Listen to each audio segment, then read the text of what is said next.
on, you guys? GT Charlie back in the mix again. A lot of you guys have been asking me about headlight restoration and how I did it, so I'm basically gonna show you guys how I did it with this small little clip right after this. Honestly, it's not really hard to do. I think you guys can do it on your own, even if you guys aren't even, let's say, mechanically inclined.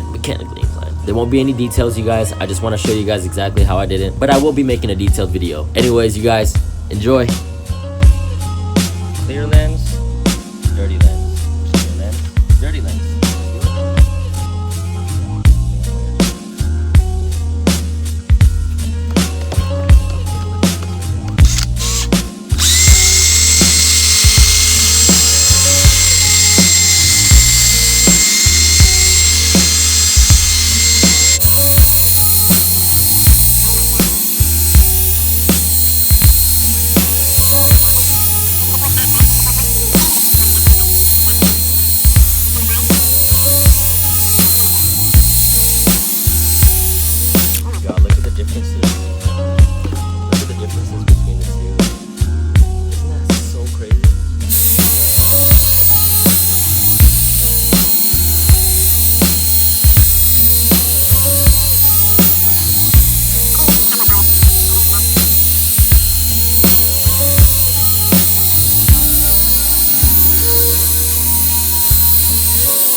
Yo, I hope you guys enjoyed the video, man. I'm gonna be making a detailed video after this so that I can explain to you guys exactly everything I went through and all the little things that helped me out throughout all these headlight restorations. I've been doing this for a really long time and I did a lot of people's cars. Kind of hard at first when you don't really understand what's going on, so I hope the detailed video will help you guys out. So if you guys are interested in that video, go ahead and look forward to that in the next couple of days, and I'll see you guys soon. GT Charlie out, man. Peace.